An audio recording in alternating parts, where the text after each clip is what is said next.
The longest tenured employee of the Minneapolis Police Department was just recognized for his years of service and got a big promotion.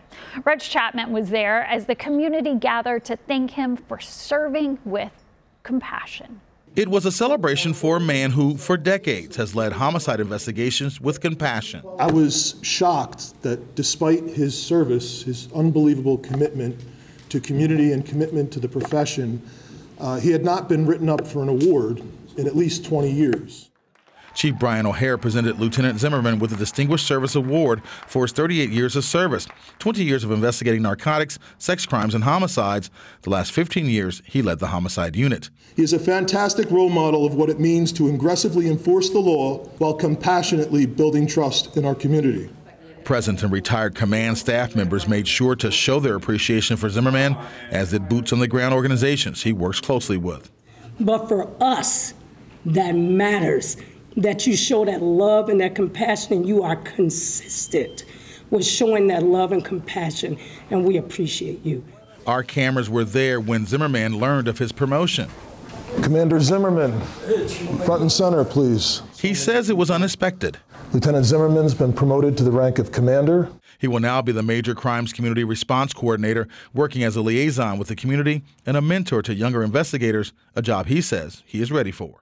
What's important is getting justice for the families and working with the community in a positive way that will have an effect on the community in a positive way. Commander Zimmerman believes he can continue making a difference in his new role with the continued support of community. Reg Chapman, WCCO News. A Twin Cities woman recently made the decision to leave teaching in search of a different life. Derek James explains how her passion gave her new hope and purpose. After 10 years of teaching, Nikki Jean Tron is trading pupils for paintbrushes. I love my kids. I love my parents. Honestly, I didn't see it coming. It was a year ago in November, and so my second year teaching in 5th grade, and I just hit a brick wall. Tron felt under a lot of pressure. I had a burnout. I would wake up every day at 3 a.m. and just the mind would just start racing. How can I reach this kid? How can I make this more engaging? The tipping point came when it became too painful to continue.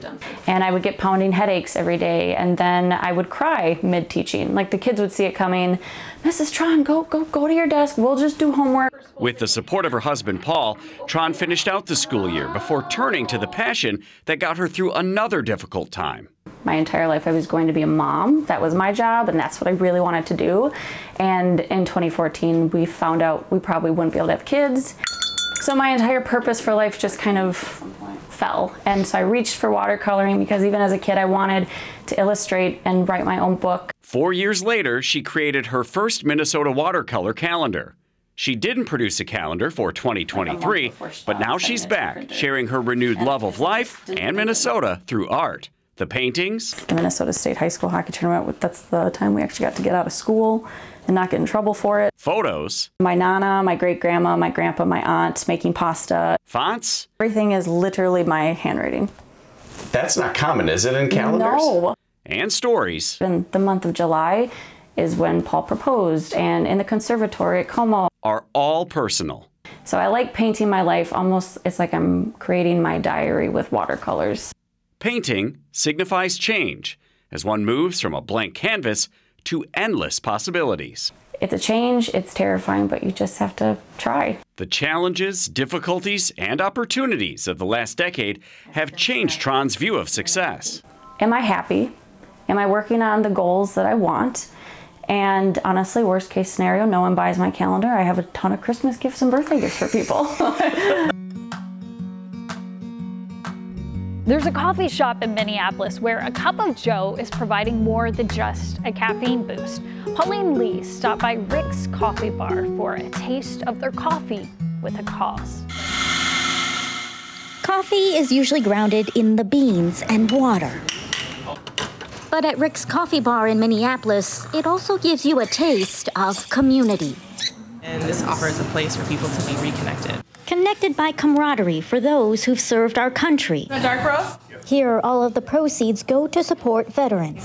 Veterans like Rachel Robinson, who's working on post-traumatic growth. Any flavoring in that latte? She needed a fresh start after serving in Iraq. Here I am making coffees, but you know, I feel good because I'm surrounded by an amazing, supportive community. He's with me. Her community also goes beyond people. I can't even explain it. It includes Terry, her service dog. He's just so good. He's there every day she's at work, just for an added boost of support. I'm really, really grateful. You know, not everybody can have their dog at work, so. She may not be wearing the same uniform as she once did. We are here still to make a difference. We're here still to serve. This one takes serious skill right here. But she's still providing an important service, one cup of coffee at a time. In Minneapolis, Pauline Lee, WCCO News. Still to come, the taste of home.